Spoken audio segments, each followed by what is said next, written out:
Karena tertipu oleh sang manajer yang sudah dipecatnya berinisial DA, pebasket Denny Sumargo berang. Kesabarannya habis hingga akhirnya mengambil langkah hukum untuk memperkarakan DA ke jalur hukum. 29 September 2021 lalu, Denny akhirnya resmi melaporkan mantan manajer pribadinya ke Polda Metro Jaya dengan tuduhan penggelapan dan pemalsuan surat kontrak kerja. Denny menduga DA telah menilep uang kontraknya dengan cara markup, terhitung sejak tahun 2020 hingga saat ini. Karena aksi markup-nya itu, pria yang kerap disapa Densu itu akhirnya mengalami kerugian yang jumlahnya mendekati 1 miliar rupiah. Jadi Densu Manajemen, saya jelasin dulu. Densu Manajemen itu adalah manajemen pribadi yang dibuat untuk saya membuat. Kemudian saya mengangkat satu orang untuk menjadi perwakilan saya dan manajer saya untuk menyelesaikan urusan-urusan kontrak dan membuat deal-dealan.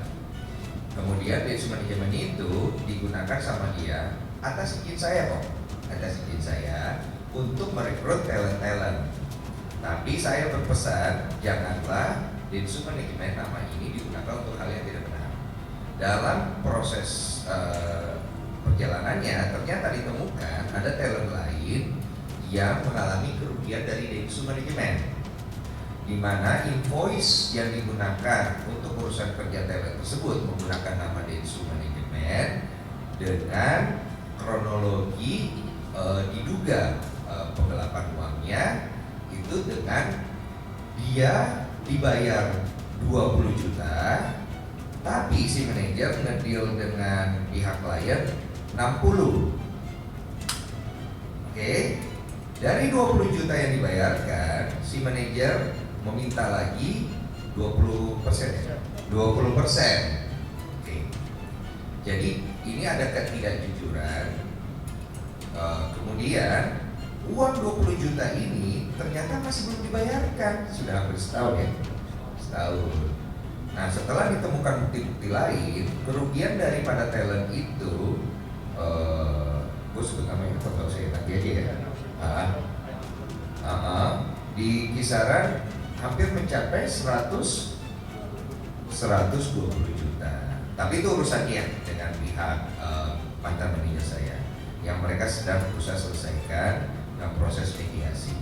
Nah, kalau urusan saya itu pribadi sudah saya coba koordinasikan dengan mantan manajer saya coba mediasikan langsung dan dia sudah membawa bukti-bukti yang saya minta dan dia sudah mengaku kalau dia melakukan hal itu. DA yang kabarnya menetap di Kota Kembang, Bandung, Jawa Barat itu hingga saat ini belum juga menunjukkan itikat baik. Padahal sebelumnya Denny sempat mensomasi DA. Sampai saat ini si terlapor ini belum ada upaya menghubungi kita, ya, dan ini juga kita sudah menutup diri juga. Jadi waktunya itu kemarin, ya, lewat somasi, ya, itu sebaiknya dia tanggapi atau mengadakan pertemuan atau klarifikasi atau musyawarah. Nah, kalau sekarang sudah proses itu sudah lewat, artinya sudah secara hukum kita menyampaikan pelaporan. Artinya proses pidana sudah kita lakukan. Nah, sekarang pekerjaannya penyidik untuk membuktikan apa yang menjadi laporan kami. Ya. Bahkan boleh dibilang penggelapan dari nilai kontrak yang di markup DA lebih dari yang tercatat Denny. Suami dari Olivia Alan itu tak habis pikir jika DA melakukan penggelapan serta memalsukan surat kontrak. Padahal Denny mengaku sudah menganggap DA sebagai bagian dari keluarganya. Jadi sebenarnya dia mulai kerja sama gue tuh 6 tahunan, kenalnya udah 10 tahunan. Dari 6 tahunan itu sebenarnya ada kecurigaan tapi gue tidak mau terlalu peduli. Karena menurut aku kalaupun dia mau ngambil uangku, udah kuanggap kayak keluarga sendiri.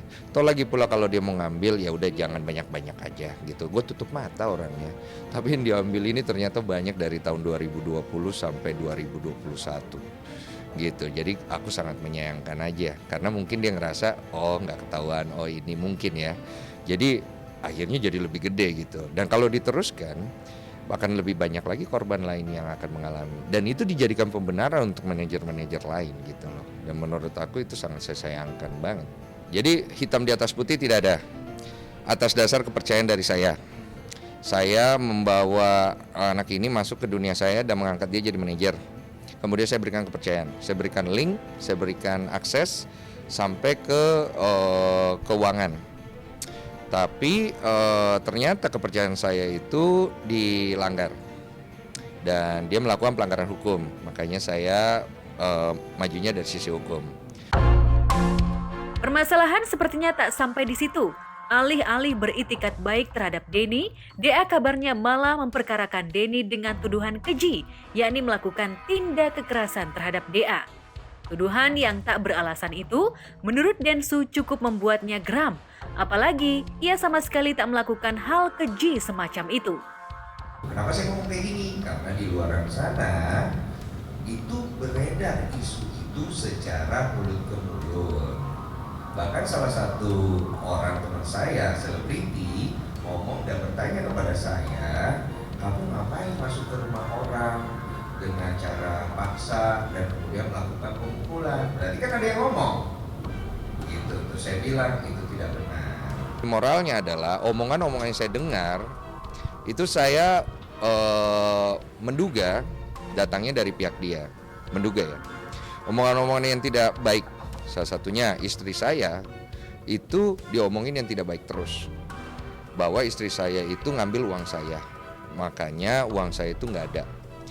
Istri saya itu menyuruh menahan uang komisi dia kepada saya.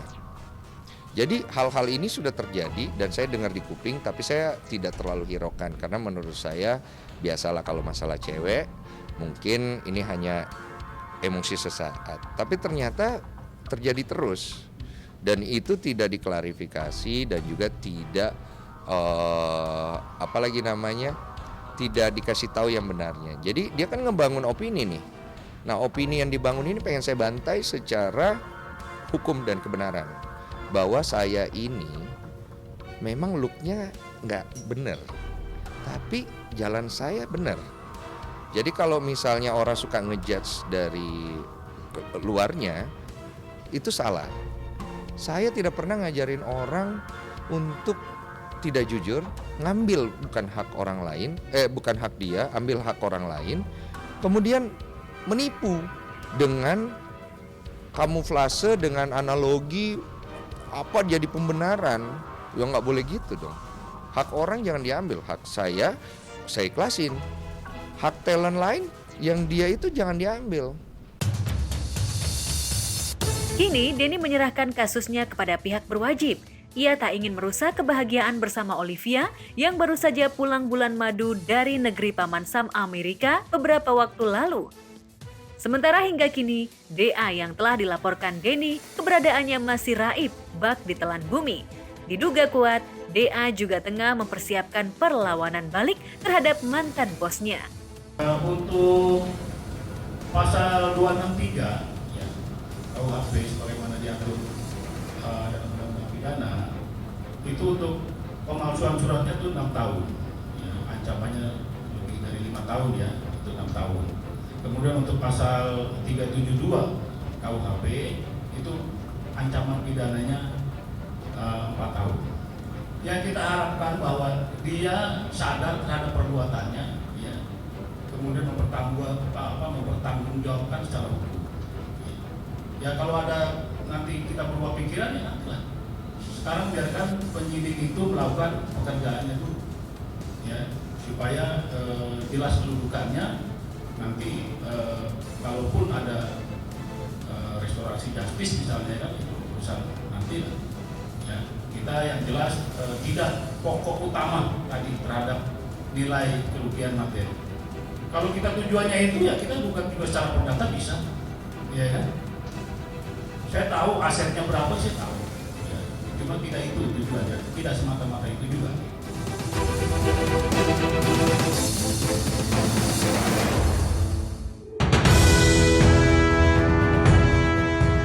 Jika kesabaran Denny jebol lantaran mantan manajernya tak punya itikat baik, di tempat berbeda, dai kondang Ustadz Soleh Mahmud alias Solmed yang tengah ramai diisukan telah ingkar mengisi acara di daerah Garut, Jawa Barat, menyusul gugatan pihak panitia acara, akhirnya juga muncul di hadapan awak media.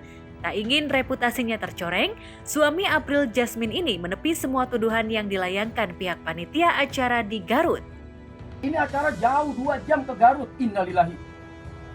Bukannya di Pangalengan malam ini. Saya kaget dong. Loh, bukan. Ini di Garut. Jadi Cisewu itu bukan Pangalengan, bukan Garut. Nah ini undangannya lah nggak tahu. Nah saling menyalahkan. Akhirnya saya sampaikan kepada panitia, berangkatlah kalian dulu. Kasih saya berpikir.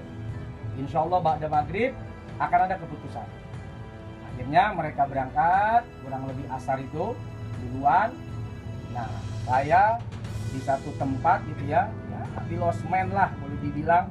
Saya tempat istirahat itu malam, saya ngobrol diskusi sama teman-teman. Mana itu? Nah, tapi jawaban Ustadz Hasan saat itu, ulang aja Kiai, karena sudah di luar konteks perjanjian. Bukan Pangalengan, tapi Garut, Cisewu, 2 jam kurang lebih dari Pangalengan. Nah, saya berpikir merenung lagi, tapi kasihan saat ini jamaah mungkin sudah kumpul, sudah ramai. Sudahlah kita berangkat. Walaupun saya harus berhitung besok sampai Jakarta itu jam berapa. Qadarullah, ini takdirnya Allah itu. Tiba-tiba begitu saya sampai di Talango atau apa gitu namanya ya. Nanti kita lihat lagi, saya tunjukkan. Nah di depan itu ada jalan putus, entah longsor, entah jembatan putus, entah apa saya nggak tahu. Petugas minta kita untuk balik karena tidak bisa lewat. Kurang lebih jam 8, jam 8, setengah 8. Karena ba'da maghrib saya udah ambil keputusan, kita berangkat. Nah, saya tanya sama petugas, ada jalan alternatif nggak? Ada Pak Ustadz, tuh lewat situ. Allah karim, jalannya asyik. 1 jalur. Mobil saya gede. Udah kita masukin. Sampai di tengah-tengah, arus dari bawah.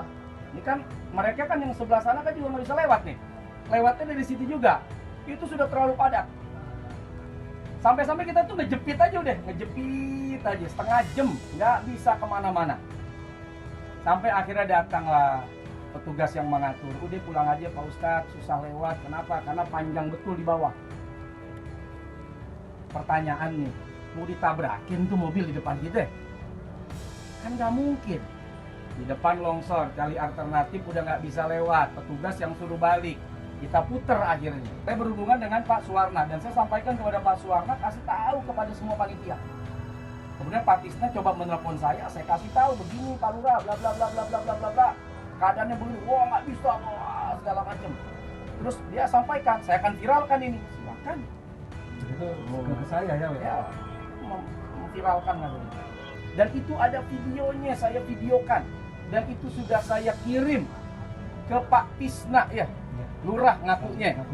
Nah, ke Pak Suwarna udah saya kirim, ini keadaan begini.